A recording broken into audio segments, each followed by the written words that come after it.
You all right, guys? How are we doing? Hi. It's Duchenne Awareness Day, World Duchenne Awareness Day, Wednesday the 7th of September that this is coming out. And we're joined by a special guest today, Pedro Fernandes, part of Muscular Dystrophy UK, or one of Muscular Dystrophy UK's family funds, Team Luca. Do you want to introduce yourself and your family? Yeah, hi guys. My name's Pedro. My wife and I, Joanne, have a little boy called Luca, who's 6, and he's got DMD. But the little guy is still fit and strong, running around, living life. So he's doing well.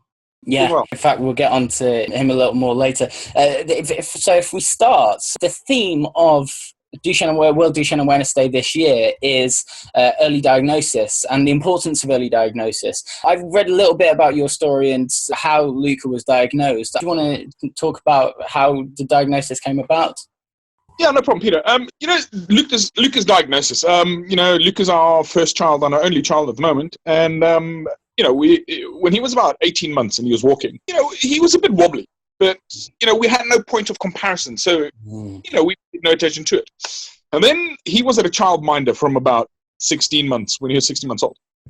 Now, this childminder obviously has a wider spectrum of kids. So she's got kids Luca's age and going through to kids 9 years old. So, one day she turns around to us and says to us, "Look, guys, I think there might be something wrong with Luca." I said, "Okay, thanks. Thanks for the heads up. We just didn't know. We just thought it was normal." And then we went to a specialist. They checked his ears because we thought it could have been his ears for balance.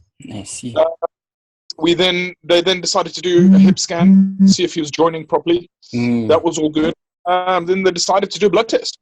Now, I don't know the exact dates, guys, or months, but it could have been, I'm speculating, it could have been September or October of that year, or when he was months old.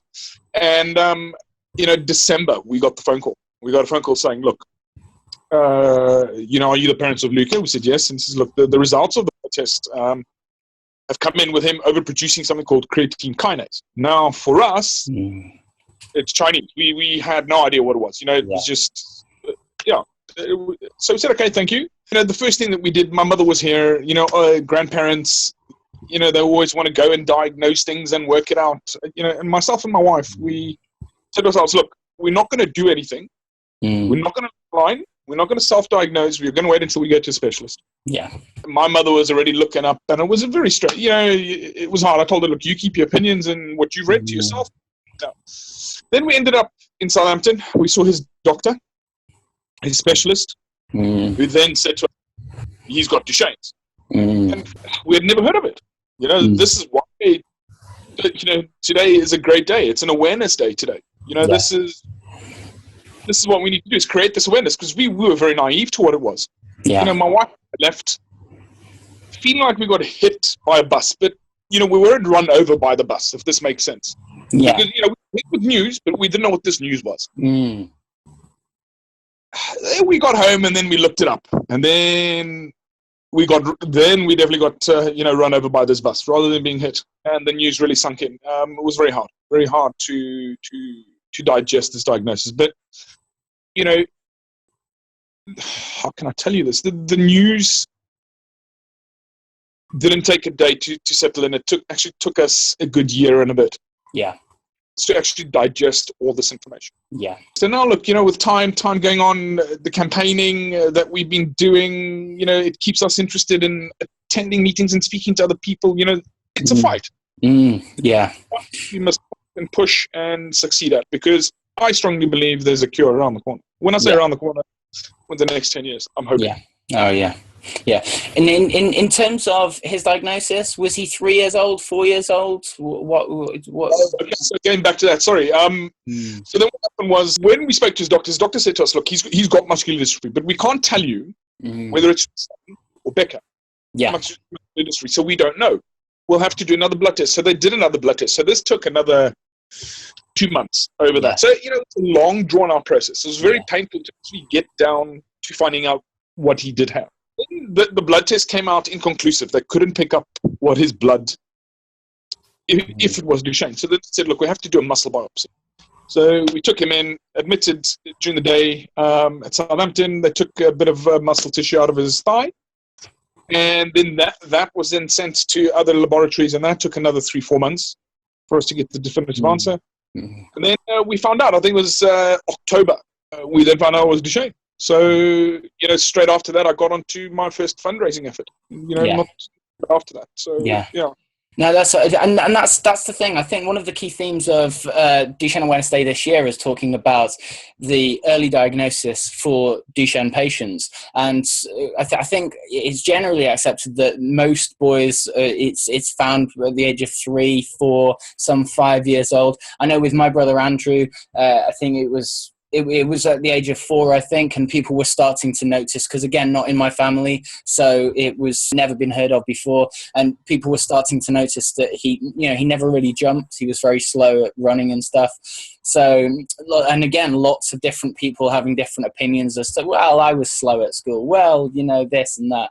So I think, and I think, in fact, with it being one of the topics that it's much better to get diagnosed as early as possible. Well, in fact, what we're going to talk about next is part of, kind of shows that it really is important that he was diagnosed at a young age. I'm aware of some boys who it's in their family and they get tested within the first week of being born, or in fact, Michaela, you'll remember last year we had on our podcast, our audio podcast on iTunes, Claire O'Hanlon on the show, who it was in her family, and she decided to wait a whole year before having her son take the test. Leap for Luke being her fundraising team, I think she said she wanted to kind of live a year in bliss of not worrying.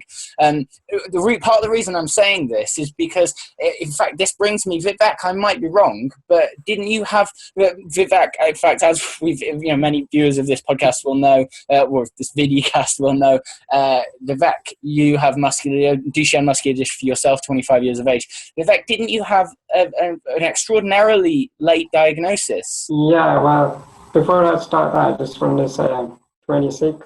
26. All right, everyone's. I always get Michaela's age wrong. It's just an age. You're not going to be it forever. You'll be another age soon.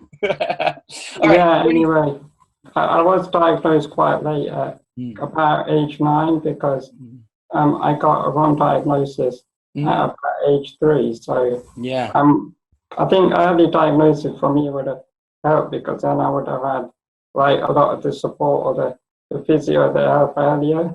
Yeah. So you're more prepared to deal with something like Duchenne. Oh no, that's what, because I mean we're talking now with Luca being 6 years old, and already what we're going to see already on a Duchenne drug, and you being 6, they thought you had something completely different. So I can certainly see it's important that the diagnosis is probably got as early as possible, but is given correctly, so then it can be taken on. It's difficult, guys. Like you said, if it's a single child, it's very difficult for a family to pick up on it. Oh, absolutely.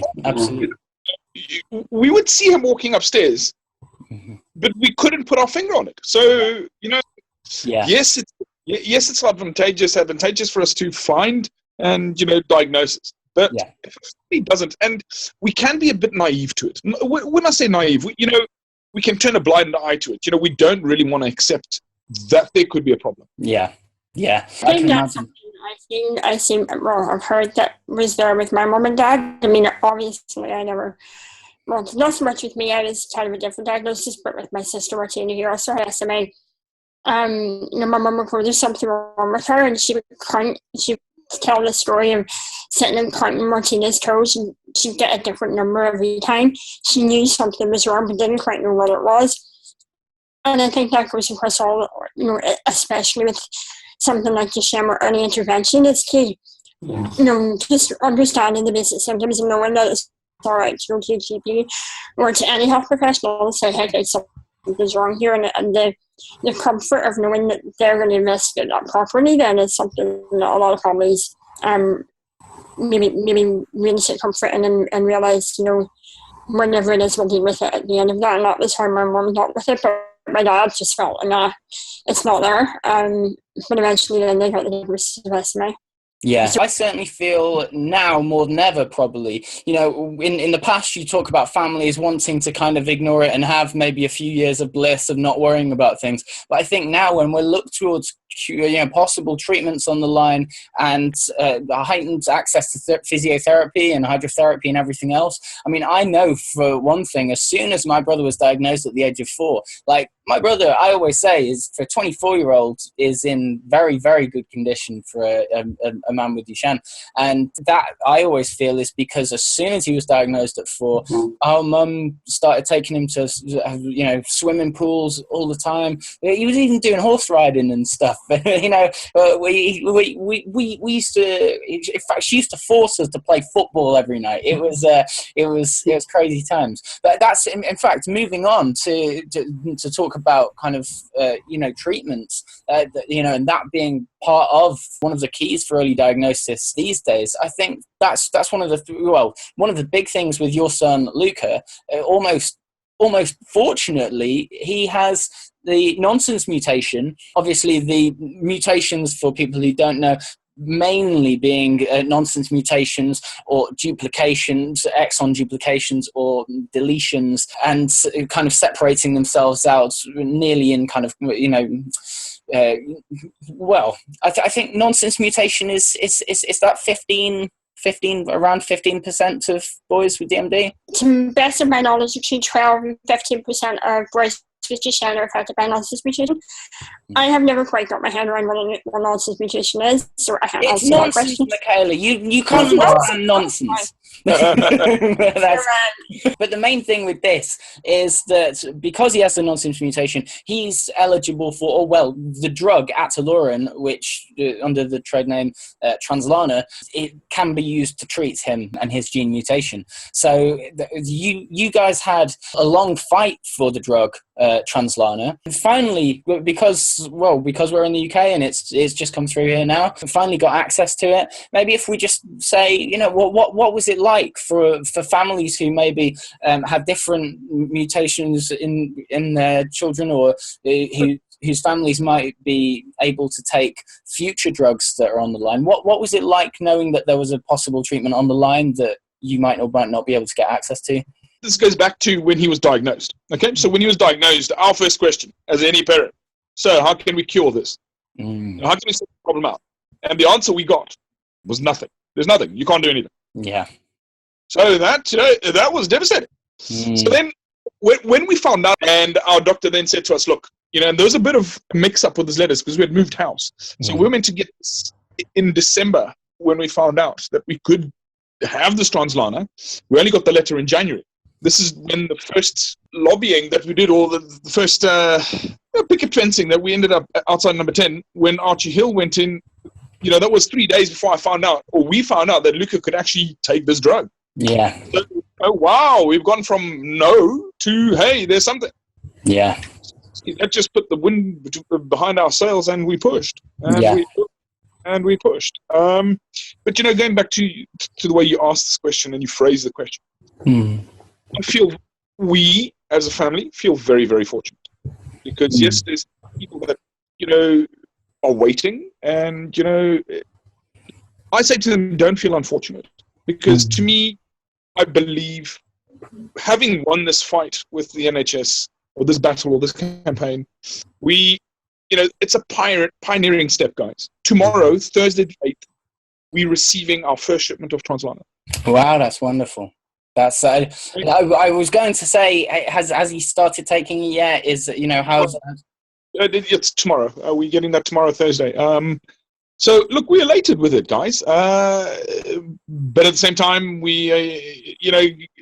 it's a pioneering move. It's a step in the right direction. It's a step that we, muscular dystrophy, haven't had. Yeah. No, I can only imagine, because we see, in fact, it's funny because we had all the problems here in the UK with NHS England, because after it was approved by or put forward by the EMA, it was then the deliberations between NICE and NHS England, very, very similar to what we see in America with the FDA, and them not even listening to Atalora and Translarna at the moment, but certainly taking their time in a very similar fashion with the drug Ep12. And it's crazy to sort of see the balance of people's hopes on the line in that sort of respect. It destroys, man. It's soul destroying. Yes, I understand, there is due processes to get things through. Okay, we don't want something that could possibly kill our kids. Yes, we understand that. But the one thing I did say in our APPG meeting, when I delivered a speech at the House of Parliament, for the campaign, time is life. Stephen Hawking said it. Time is life. We are sucking away this life from our kids. Yeah. Nice. And have that. It's not that luxury. Yeah. Michaela, from a lobbying perspective, what are your thoughts on the whole situation? Yeah, I think back to when the EMA first approved Translarna, and we were in a meeting in Stormont, not in London, in Parliament, and there was just one boy who was eligible for Translarna who at that point wasn't receiving on clinical trial, and it was devastating for his mom and devastating for their entire family that they just could not access Translarna. And they tried everything. They tried an individual funding request by which Callum had to be seen to be more severe than the vast majority of other patients like him. And there was so many bureaucratic hoops for him to jump through, and none of them came to fruition until earlier this year. The Health Minister, Michelle O'Neill, said, yes, Translarna can be made available through this product that we have for rare conditions or really expensive drugs that are people's last hope. And I think, to refer to Translarna as last hope is quite funny. It's actually, in a lot of ways, it's the first hope for generations of men to come with Duchenne and generations of families to come. Yeah. And it's the first tangible hope of, slowing it down and changing the progression. And, it's really encouraging to see it this week. Yeah. The Sturgeon has approved it in Scotland, so that means everyone in the UK can access it in some shape or form. And I'm really happy we've reached this point, because it's been a long, hard 2 to 3 years to get to this point where we can actually get it. It's not that it's not been available, it's the money hasn't been there to fund it. Yeah. And we're not at that point. Yeah, no, absolutely. And in fact, what I was just going to say as a final thing on that is that, it's funny because I kind of look at times when my brother was growing up and Vivek, when you were growing up, and, all the people before, and you kind of think, there's so much more hope now than there was then with actual, real, tangible drugs being on the line. So in many ways, it's so much more positive and so much, you could almost say better. But at the same rate, there's all this controversy and all this confusion and all this almost distress sometimes. It's hard to say which one's better sometimes when, it should be this current situation, but all the stress that's caused of having to try and get them. I don't know, Vivek, what do you think if you compare how you grew up, not being able to access any treatments whatsoever, what do you think your views would have been? Well, I really do think my mum's view would be that she could relax a little bit more, but at least there's a diagnosis. And even though at the time I found there's no cure, at least we can stop struggling. Yeah. Because the thing is, we were arguing with the doctor for about 6-7 years because we weren't getting the right treatment, and he wasn't giving me a wheelchair or giving me, he was just giving me loads of steroids. It just damaged my leg muscles a bit more than they would have at someone at my age. So Well, I think that's conclusive then, Vivek. It is better to be a young child with Duchenne now, but we just need people, the legislators to maybe help us push the drugs through more quickly and in better form, maybe. But I have found that over the generations, I can see a lot of different kind of step-ups.